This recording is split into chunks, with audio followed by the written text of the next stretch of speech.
Hi guys, today we'll be covering the full mount position, how you get in it, and how you can maintain control of it once you're in it.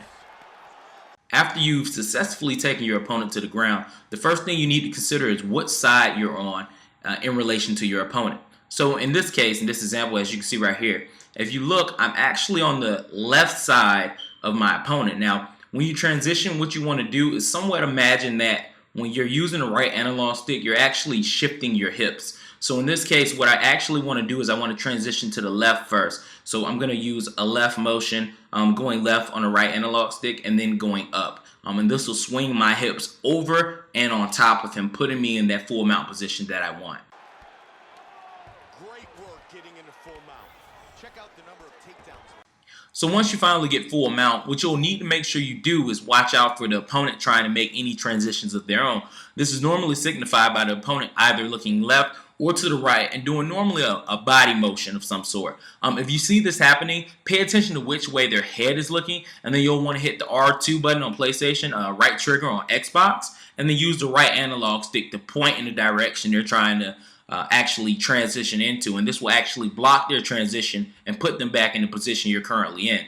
So in this example where we see our opponent looking to the right, I'm actually going to hit the R2 button and the right analog stick to the right to pull my opponent back over and make sure that I maintain my position.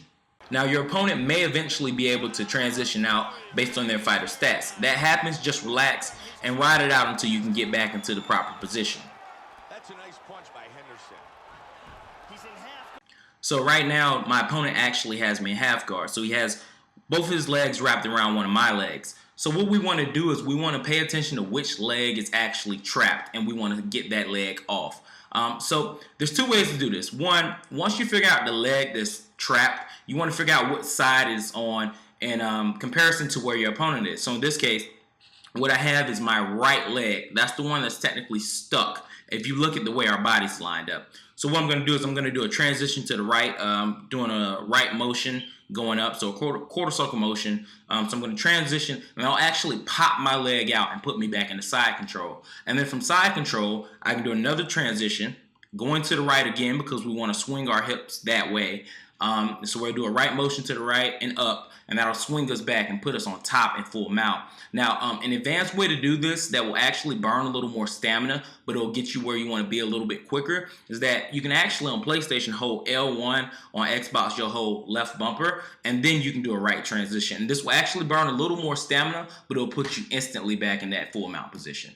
Now, once you're back into the position that you want to be, you want to use a few punches to soften your opponent up, because if you want to finish them on the ground, even if you want to be able to make sure that you'll be able to transition later, punching them up weakens them and it makes it easier for you to take full advantage of being on the ground.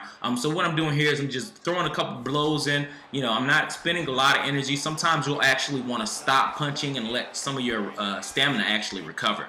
So feel free to get a few light hits in and let those punches just take away some of that energy and some of that endurance from your opponent. That way you can transition a bit easier as the fight continues. The mount again. Pearson's cut on his cheek has gotten so bad that the doctor may need to come in and take a look at it. Good shot to the head. He's in half guard here. Mount again. Great punch by Pearson. So right here we have my opponent trying to push me off. So what's happening is my opponent's pressing L3. He's pushing in the left analog stick and he's trying to get up. So you see him pushing his body, pushing me, and trying to use that to get himself up. So if you see this happening, obviously it's signified by the opponent kind of trying to scramble off the ground. What you'll want to do is you'll hit R2 and you'll press down on the right analog stick. So this is at the same time, just like with everything else, you do R2 down on the right analog stick at the same time, and I'll actually grab his knees, it'll pull them back down, and it'll maintain that position for you. And that's pretty much all there is to it. So once you get that, you can stay in there, keep landing some shots. They don't have to be anything hard, just enough to start doing damage. If you actually pay attention to his head, you'll see that he is already taking a lot of damage, and he's already really, really tired, really, really hurt. And that's pretty much all there is to it. Guys, make sure to stay tuned. I'm going to go ahead and let this fight finish out, but we have a lot of stuff coming on the site. I'm actually going to do an exclusive Extreme Tactics just for UFC. That will be on the site, and it's going to actually talk about how you can master the characters that you're playing with, and go over some things that I don't think a lot of you guys probably know yet. So look out for that. It will be coming this weekend. So once again, thanks for watching. Please give us a like. Please subscribe. And we'll see you later. Bye. This is a huge punch that lands absolutely perfectly, and the lights go out in Georgia.